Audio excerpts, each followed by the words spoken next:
สบายดีสำหรับมื้อนี้เนาะเราจะมาพากันสร้างบาร์โคดของสินค้าคิดว่าหลายๆคนที่กำลังขายเครื่องหรือบางคนที่กำลังคิดจะขายเครื่องหรือคนที่จะคนที่ไปซื้อสินค้าเวลาเห็นบาร์โคดเนาะก็คือแบบเอ๊ะน่าจะมีคนสงสัยว่าเขาจะเฮ็ดขึ้นมาได้จั่งใดเนาะถ้าซั้นมื้อนี้เราจะมาเบิ่งวิธีการสร้างโคดหรือว่ารหัสสินค้าเปลี่ยนมาเป็นให้มันเป็นบาร์โคดของสินค้าของแต่ละตัวเนาะถ้าซั้นอ่ามื้อนี้เราจะเฮ็ดผ่าน Excel เนาะแต่ก่อนอื่นหมดอยากให้แต่ละคนไปเช็กเบิ่งก่อนว่า Excel ของเรามีการดาวน์โหลดฟอนต์ตัวนี้มาใช้แล้วหรือยังเนาะ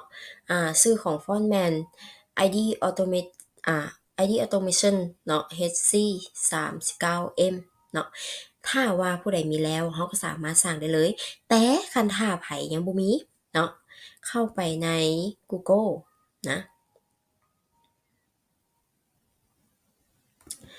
เข้าไปใน Google แล้วอ่าไปอ่าเข้าไปในเว็บไซต์ของแล้วเข้าไปในเว็บไซต์ของ fontcfree.net เนาะเข้าไปในนี่นะหรือบางคนไปพิมพ์คำว่า ID automations เนาะเนาะตัวนี้ 39M นี่เนาะพิมพ์เข้าไปเนาะแล้วเราจะมีตัวนี้ขึ้นมาอยู่ในเว็บไซต์มันจะมีตรงนี้ขึ้นมาแล้วมากดดาวน์โหลดนี่เนาะคันถ้าว่าผู้ใดยังบ่ได้ดาวน์โหลดกดดาวน์โหลดนี่แล้วเข้าไปเบิ่งอยู่ในคอมพิวเตอร์ของเราไปเบิ่งอยู่ในดาวน์โหลดเนาะดาวน์โหลดของเรามันจะมี ID Automation เนาะเข้าไปคลิกเข้าไปไฟล์มันจะเป็น zip เนาะเปิดตัวนี้ Open Tile เนาะกดเข้าไปเนาะมันจะมี Print กับ Install กดเข้าไป Install นี่เนาะแล้วมันจะติดตั้งเข้าไปใน Excel แล้วถ้าว่าผู้ใด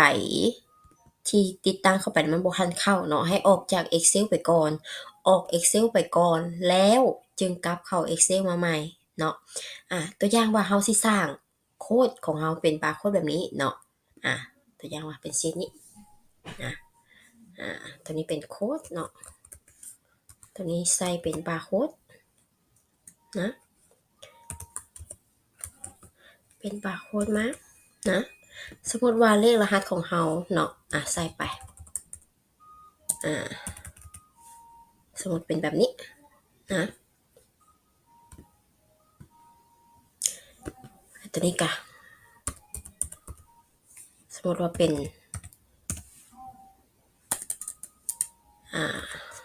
เป็น ABC เลขต่อแบบนี้เนาะสมมุติว่าเป็นแบบนี้นะแล้วเราสิมาเฮ็ดเป็นบาร์โคดเราเฮ็ดแนวใดเนาะเดี๋ยวปรับเลขหน่อยนึงนะ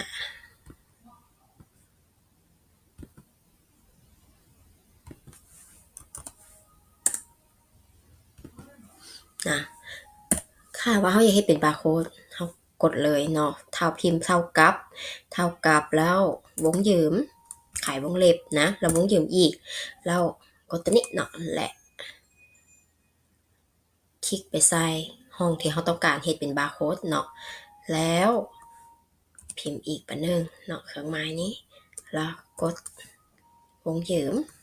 วงเล็บกดวงยืมอีกเนาะ enter นะ